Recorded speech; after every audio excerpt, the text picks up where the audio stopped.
అసలు పరిజ్ఞానం లేకుండా, భాషా జ్ఞానం లేకుండా, విషయ జ్ఞానం లేకుండా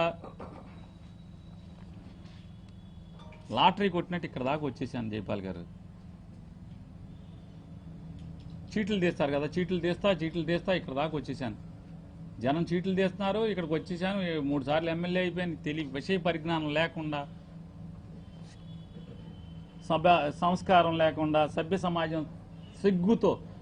సమాజం సిగ్గుతో తలదించుకునేలాగా. నిజంగా దేవుడా, ఏంటయ్యా నన్ను ఇలా తయారు చేశావు? జైపాల్ గారు తలదించుకుంటున్నాడు, బాధపడుతున్నాడే. విషయ పరిజ్ఞానం దేవుడా, విషయ పరిజ్ఞానం లేకుండా కూడా మాట్లాడుతున్నానండి నేను. మీరు అడిగినట్లు మున్సిపల్ శాఖ వారు అందజేసినటువంటి రిక్వెషన్ కాపీ ఉంది. దాన్ని మీడియా సమక్షంలో జతపరిచి రిలీజ్ చేస్తున్నాం. నీకు ఇచ్చానా?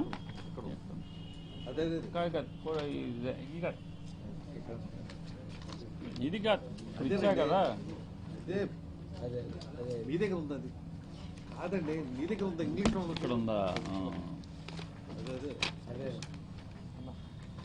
సార్? ఇదే కదా జైపాల్ గారు మీరు రిలీజ్ చేసింది?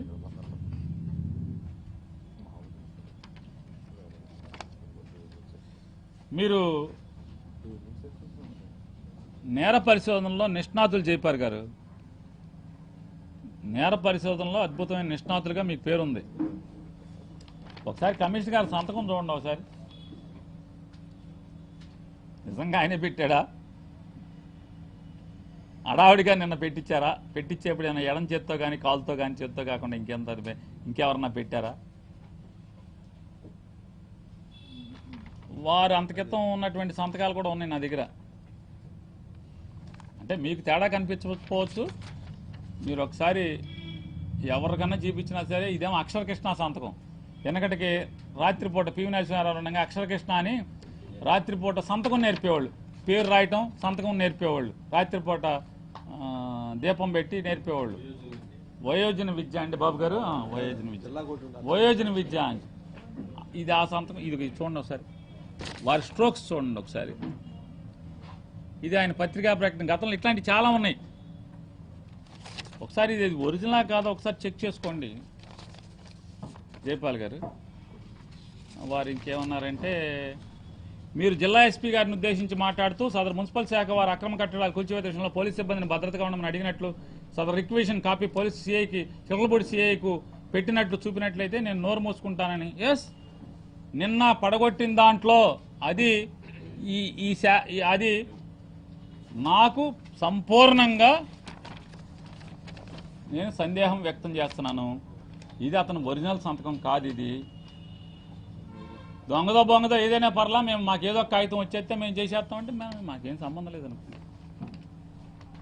పోనీ మీ తృప్తి మేరకు అంటే మీరు నాకడేమో నాకేమో నీతి నిజాయితీ లేదు, నాకు సంస్కారం లేదు, సభ్యత లేదు, నా రాజకీయ ఎదుగుదల కోసం, పబ్లిసిటీ కోసం ఏది పడితే అది మాట్లాడతానని చెప్పారు. మళ్ళీ మీరే నా నుంచి నిజాయితీ కోరుకుంటున్నారు.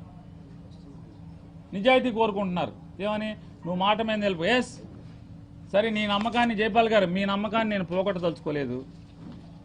మీ ఎస్పీ గారితో నేను అన్న మాట ఏమన్నాను? ఎస్పీ గారు చూసుకోండి, కమిషనర్ గారు బందోబస్తుకు రమ్మన్నారని కుల రవీంద్ర గారు మీకు ఫోన్ చేయగానే, కమిషనర్కి అండగా పంపడానికి మీరు చెప్పంగానే 100 మంది పోలీసుల్ని పోలీస్ స్టేషన్ నుంచి బయటికి తీసుకొచ్చేసేసి అక్కడికి కూలదోటాకి మొత్తం బందరు, పక్క నుంచి సిఐలు, ఎస్ఐలు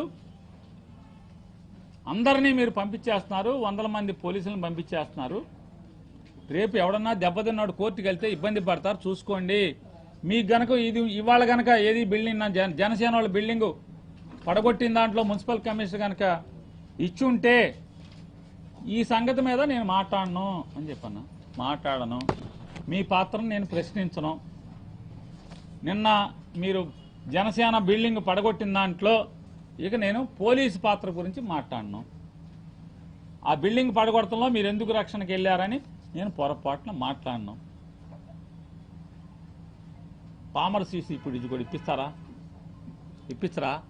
నీకు క్షమాపణ చెప్తాగా. క్షమాపణ చెప్తాగా వద్దా జైపాల్ గారు? సిసి ఫుటేజ్ కూడా ఇచ్చేయండి, క్షమాపణ కూడా చెప్పేస్తా కదా. ఎవరికి? పామర్ సిఐ గారికి, పామర్ ఎస్ఐ గారికి చెప్పేస్తా కదా. ఇప్పుడు ఇవాళ మీకు మీ నమ్మకాన్ని నిలబెట్టుకున్నా కదా. నేను ఈ కొబ్బరి తోటలో జనసేన వాళ్ళ బిల్డింగు నేలమట్టం 45 లక్షలతో కట్టుకున్న బిల్డింగు నేలమట్టం చేశారు. చేసిన దానికి మీరు రక్షణగా వెళ్ళి సుమారుగా మొత్తం బందర్లో ఉన్న సిఐలు, ఎస్ఐలు, డిఎస్పీలు అందరూ వెళ్ళి రక్షణ కాశారు, పోలీసు అందరూ కూడా. అయినా కూడా పొరపాటున పోలీసు పాత్ర గురించి పొరపాటును కూడా నేను మాట్లాడను. హ్యాపీయా? మామూలు నాకు వ్యక్తిత్వం లేదు కదా, రాజకీయాల కోసం ఏది పడితే అది మాట్లాడతా కదా, పబ్లిసిటీ కోసం, రాజకీయ ఎదుగుదల కోసం మాట్లాడతా కదా. కానీ మీరు నమ్మకం పెట్టుకున్నారు కదా నా మీద, మాట్లాడండి.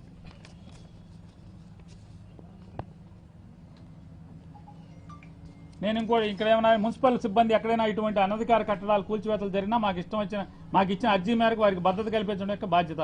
అటువంటి కట్టడాలు కూల్చివేతకు సంబంధించిన సమాచారం సంబంధిత శాఖ అడిగి తెచ్చుకోవాలి తప్ప పోలీసులు లేదు. ఏమన్నా ఖచ్చితంగా కుమ్మరగూడెంలో మీకు రిక్వెషన్ ఇచ్చారా? ఉంటే ఆ లెటర్ కూడా ఇవ్వండి. కుమ్మరగూడెంలో మీరు పోలీసు బందోబస్తు ఇచ్చారు కదా, తెల్లవారుజామున చీకటితో సూర్యుడు అటా లేస్తున్నాడు కొట్టారు కదా, 200 ఇళ్ళు నేలమట్టం చేశారు కదా, ఇవ్వండి. ఆ రిక్వెషన్ కూడా చూపించండి. కుమ్మరగూడెంలో దాంట్లో కూడా పోలీస్ పాత్ర గురించి మాట్లాడను. 600 బడ్డీ కొట్లు ధ్వంసం చేశారు కదా, బతుకులు సిద్ధం చేశారు కదా. ఎవరు? మున్సిపాలిటీ వాళ్ళు, కొల్లు రవీంద్ర కలిసి, మున్సిపల్ కమిషనర్ బాపిరాజు గారు, కొల్లు రవీంద్ర గారు కలిసి ఛిద్రం చేశారు కదా. వాళ్ళనే అంటాను, మీ పాత్ర గురించి ఏం మాట్లాడను. దానికి కూడా రిక్వెషన్ ఉంటే ఇచ్చేసేయండి, రిక్వెషన్ ఇచ్చేసేయండి, దాన్ని కూడా మాట్లాడండి. మీరన్న మాట నిలబెట్టుకుని బేషరతుగా మా పోలీస్ శాఖ అధికారులు సిబ్బంది క్షమాపణ చెప్పాలి. దేనికి? నేనేమన్నాను? క్షమాపణ చెప్తానా? చదువుకోండి, చూసుకోండి ఒకసారి వీడియో. మాట్లాడను, మూసుకుంటాను అని చెప్పాను. ఏది? కొబ్బరి తోటలో బిల్డింగ్ పడగొట్టిన దాంట్లో పోలీసు పాత్ర గురించి మూసుకుంటాను. ఎస్, నువ్వు నన్ను నమ్మకంగా అడిగావు, ఎస్ మూసుకుంటా. నేను అడిగింది ఎక్కడా? క్షమాపణ చెప్తాను మీ పోలీస్ శాఖకు కాదు. ఇష్టం వచ్చినట్టు మాట్లాడదు జైపాల్ గారు. పెన్ను ఉంది కదా, చాలా పెన్నులు ఉన్నాయి, 4-5 పెన్నులు ఉన్నాయి కదా అని గ్రూప్ డిస్కషన్ లాగా కూర్చుని రాసి ఇదంతా చేసి మీ కవి హృదయాల్ని మీరు ఇలా మాట్లాడితే, అసత్యాలు మాట్లాడితే అసహ్యంగా ఉంటుంది. నాకేనా అసహ్యం ఉండేది? మీకుండదా? మీరు మాట్లాడితే సభ్య సమాజం తలకాయ దించుకోదేంటి? నేను పామర్ స్టేషన్లో ఒక దళిత విద్యార్థిని వాళ్ళ తండ్రిని తప్పుడుతనంగా ఎఫ్ఐఆర్ లేకుండా, ఎఫ్ఐఆర్ కట్టకుండా ఫోన్ చేసి బెదిరించి పొలంలో మినుము నారు పీక్కుంటున్నటువంటి ఆ తండ్రిని, జొజ్జువరపు బుజ్జిని, చిన్నిని ఫోన్ చేసి దబాయించి బెదిరించి స్టేషన్కి పిలిపిస్తే కడుపున పుట్టిన కూతురు వెళ్ళి మా నాన్న ఎందుకు పిలిచావని నిలదీసినందుకు అసభ్య పదజాలంతో మాట్లాడి గుండెల మీద చేతులు పెట్టి తోసి ఆ అమ్మాయి, నేను ఎస్పీకి చెప్తాను నీ సంగతి, నువ్వు ఎట చేస్తావా అట చేస్తావా అని ఆ అమ్మాయి తిట్టుకుంటా మెట్లు దిగుతా కిందకు వస్తుంటే వరండాలోంచి మీ సిఐ పై ఫస్ట్ ఫ్లోర్లోంచి దాన్ని లాక్కురండి అని బూతులు మాట్లాడుతూ లమ్ గిమ్ అని మాట్లాడితే కింద హోంగార్డు గారు, మహిళా హోంగార్డు గారు కింద నుంచి మెట్ల నుంచి దిగుతున్న అమ్మాయిని పట్టుకుని గేటు దాటనివ్వకుండా కొట్టింది, కొట్టుకుంటా ఈడ్చుకుంటా అమ్మాయి బట్టలు చెంపుకుంటా పైకి తీసుకెళ్ళింది. ఈ సీసీ ఫుటేజ్ని మీరు, నేను తప్పుడు అంటే ముద్దాయి మాటలని నేను మీ పామరు పోలీసు సిఐ మీద, ఎస్ఐ మీద అసత్యాలు మాట్లాడానని మీరు ప్రెస్ నోట్ రిలీజ్ చేశారు, సంతకాలు లేకుండా, మనిషి లేకుండా అని నేను మొన్న అడిగాను కాబట్టి, దాన్ని ఇచ్చారు కాబట్టి, ఒకవేళ మీరు సీసీ ఫుటేజ్ మీడియాకి ఇవ్వండి. ఎవరైతే నేను చెప్పినటువంటి అమ్మాయి పేరేంటంటే పామర్ విద్యార్థిని జైల్లో ఉంది, సుప్రియ, తప్పుడు కేసులో, హత్యాయత్నం కేసులో జైలు శిక్ష అనుభవించి ఈరోజు బయటకు వస్తున్నట్టుంది. ఆ అమ్మాయి వచ్చేసిందా బయటికి? నిన్న సాయంత్రం బయటకు వచ్చినటువంటి ఆ సుప్రియ 307లో అంటే 307 హత్యాయత్నం కనుక మీ హోంగార్డ్ గారిని చేసినట్టు వీడియో రిలీజ్ చేయండి. ఎస్, నేను మీ పోలీసు సిఐ గారికి, ఎస్ఐ గారికి, ఆ మహిళా హోంగార్డుకి నా క్షమాపణ చెప్తానని చెప్పాను. ఎస్, ఇప్పటికీ నిలబడున్నా జైపాల్ సార్, ఇప్పటికీ నిలబడున్నా. అంటే నేను పోలీసు శాఖను ఏమనలేదు, ఏ పోలీసుల్ని తప్పు చేయని ఏ పోలీసుని కూడా నేను మాట్లాడలా. ఇంకేమంటారంటే ఏదో మా ఇంటికి కాపలా కూడా రక్షణ ఏదో అని రాశారు. లేదు అది ఎక్కడ ఉంది? నాకు అధికారంలో ఉన్నప్పుడు రక్షణ ఎక్కడుంది అది? ఇదంతా లవ్ లెటర్. నా క్యారెక్టర్ గురించి 4-5 పేజీలు అన్నప్పటికీ మిస్ అయిపోయా. గోల్డెన్ వర్డ్స్ మిస్ అయితే అట్లాగా. నేను నా డైలాగులకి చుట్టూ కేరింతలు కొడుతున్నారని చెప్పని నేను మాట్లాడుతున్నానంట. థ్యాంక్స్, జనరంజకంగా మాట్లాడుతున్నానని చెప్పి నాకు సర్టిఫికేట్ ఇచ్చారు. థ్యాంక్స్ జైపాల్ గారు. నేను జనరంజకంగా మాట్లాడుతున్నానని చెప్పి మీరు సెటైర్ వేసినా కూడా దాంట్లో మంచి తీసుకుంటున్నా. చుట్టూ ఉన్నటువంటి ప్రజలందరూ జనరంజకంగా ఆనందించేట్టు మాట్లాడుతున్నా కదా. అంటే అంటే వాళ్ళు ఎందుకు చప్పట్లు కొడుతున్నారు? తప్పు చేస్తున్న వాళ్ళని గట్టిగా వడ్డిస్తున్నావు, కాల్చి వాత పెడుతున్నావు మాటలతో అని చెప్పని చప్పట్లు కొడుతున్నారని తీసుకోరా మీరు? తీసుకోబా, ఏం పర్లేదు. ఎక్కడండి ఎక్కడది? ఇక్కడ ఏమన్నారు, పదవిలో ఉన్న సమయంలో మీకు ఏ విధంగా పోలీసు భద్రత కల్పించారో అనేది మర్చిపోయి మీకు రక్షణ అందించిన ఇదే శాఖపై. అంటే నేను ఇప్పుడు పవర్లో లేను, అధికారం లేను. అనేక మార్లు మా ఇంటి ముందుకు చాలామంది రౌడీ వేదలు వచ్చే ప్రయత్నం చేశారు. మా కార్యకర్తలే నన్ను కాపాడారు, నిలబడ్డారు నాకు అండగా. మరి ఇప్పుడు బతుకుతున్నాను కదా సార్, నేను ఇప్పుడు బతికే ఉన్నా కదా, చచ్చిపోలేదు కదా, నన్ను ఎవరు మర్డర్ చేయలేదు కదా. ఆ రోజు ప్రభుత్వం ఆదేశించింది, కల్పించింది. నేను వద్దన్నా సరే నేను ఎస్కార్ట్ వద్దనేవాడిని, ఊర్లో బండి మీద వెళ్ళేవాడిని. జైపాల్ గారు మీకు తెలుసు కదా, నేను ఊర్లో మంత్రిగా ఉన్నా కూడా బండి మీదే తిరుగుతూ ఉండేవాడిని కదా, గన్మెన్ లేకుండా. వెంటనే ఎస్పీ ఆఫీస్ నుంచి నాకు ఇచ్చిన గన్మెన్లందరినీ పిలిచి ఎన్నిసార్లు మెమోలు ఇచ్చారు, ఎన్నిసార్లు సస్పెండ్ చేస్తామని చెప్పి నా చుట్టూ ఉన్న గన్మెన్లను బెదిరించారు. అడగండి, పోనీ అడగండి. ఎక్కడో గడ్డి పీకుతానో, మొక్కలకి నీళ్లు పోస్తానో ఉంటారుగా నాకు గన్మెన్లు. ఎందుకంటే మా గన్మెన్లు చేశారంటే అక్కడి నుంచి వేధింపులే కదా. 2 ఏళ్ల నుంచి నా గన్మెన్లు చేసిన వాళ్ళందరికీ వేధింపులే కదా.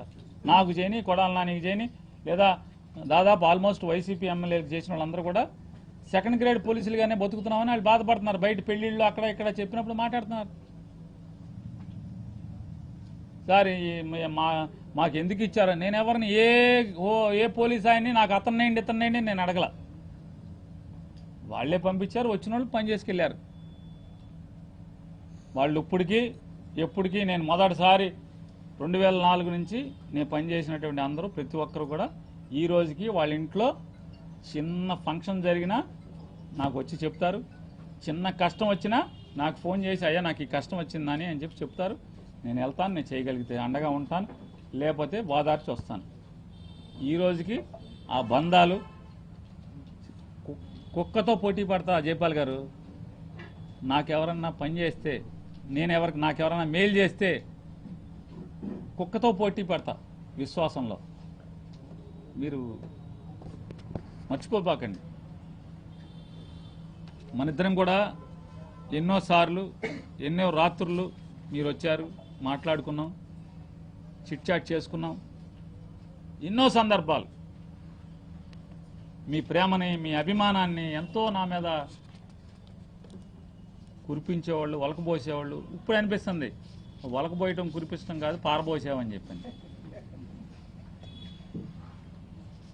పోలీసు శాఖ పట్ల ఏనాడు పేర్ని నాని అనేవాడు, నేను అద్భుతంగా చెప్తా. పోలీసు శాఖ బందర్లో 2 లక్షల జనాభా ఉంటే, 2 లక్షల జనాభా ఉంటే కేవలం 200 మంది పోలీసు కంట్రోల్ చేస్తుంటారు, కాపాడుతుంటారు అని చెప్పి ఎన్నోసార్లు ఎస్పీ స్థాయి అధికారులకి నేను అపోజిషన్లో ఉండగా, ఇవాళ గుంటూరు ఐజీగా ఉన్నటువంటి, ఎడిషనల్ డీజీగా గుంటూరు ఐజీ స్థానంలో పనిచేస్తున్నటువంటి ఆయన ఇక్కడ ఎస్పీగా ఉన్నప్పుడు కూడా నేను వెళ్ళి అదే చెప్పేవాడిని.